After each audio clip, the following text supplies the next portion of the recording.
Hello my dear student, मैं आपका Amit sir. मैं अपने इंग्लिश क्लास में मैं आप लोगों को हार्दिक स्वागत करता हूं। आज मैं 11th के सिलेबस के अकॉर्डिंग मैं एक पोएम पढ़ाने जा रहा हूं। इस पोएम को थीम को आप गौर से समझें और विचार करें। मैं एक पोएम पढ़ाने जा रहा हूं जिसका पोएम का टाइटल है यह फोटोग्राफ। यह फोटोग्राफ जिसके सैली टॉल्सन के द्वारा लिखा गया है। मैं बता दूं ये पोएम में जो खास थीम है वो एक इमेजिनेशन है। क्या है? इमेजिनेशन है।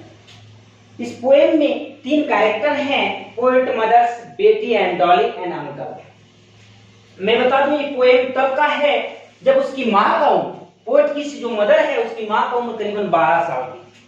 वो लोग एक पैडलिंग करने के लिए समुद्र में गई हुई हैं। पैडलिंग का मतलब होता है छपछा पाना, वो लोग या फिर बोटिंग करना।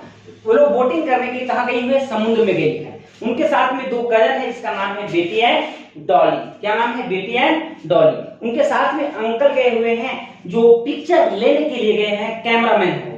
क्या है? कैमरामैन है। वे लोग समुद्र में गए हैं, वो लोग पिक्चर लेने के लिए, पूरा हॉलीडे पे एंजॉय करने के लिए। वो तब की है जब उनकी माँ का उम्र 12 साल था। मैं ये बता दूं कि वे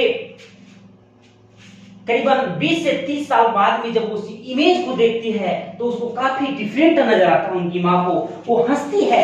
किस पे? तो बेटी एंड डॉली के ड्रेस पे। मैं ये बता दूं कि जब आज से करीबन 20 से 25 साल पहले चले जाएंगे तो कुछ ना कुछ ड्रेस में डिफरेंस आपको मिलेगा। इसलिए उसकी माँ जो है, पोएटेस मदर जो है, वो बार बार हंसती है उन सभी को चेहरों पर और खुश होती है और वो कहती है कि ये मेरा बीता हुआ पास्ट हॉलीडे था। उसके बाद में वो बेचारी एक चीज और कंपैरिजन करती है। वो बतलाती है कि समुद्र जो नदियां हैं वो उसी प्रकार से हैं, लेकिन यहाँ के जो ह्यूमन बीइंग्स हैं वो बार बार बदलते रहते हैं। इसलिए मैं कंपैरिजन यहाँ पर किया गया है कि समुद्र जो है वो लेस चेंज होता है, लेकिन जो पीपल है, मनुष्य जो है, वो बार बार चेंज होते रहता है।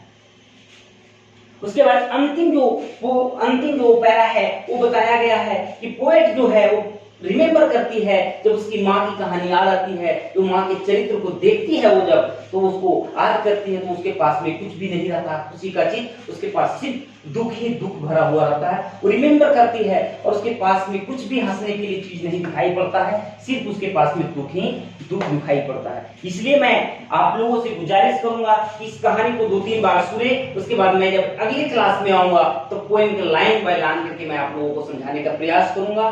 जय हिंद, जय भारत। ठीक है मेरे दोस्तों, आज की क्लास को मैं यही समाप्त करता हूं। बहुत बहुत थैंक यू।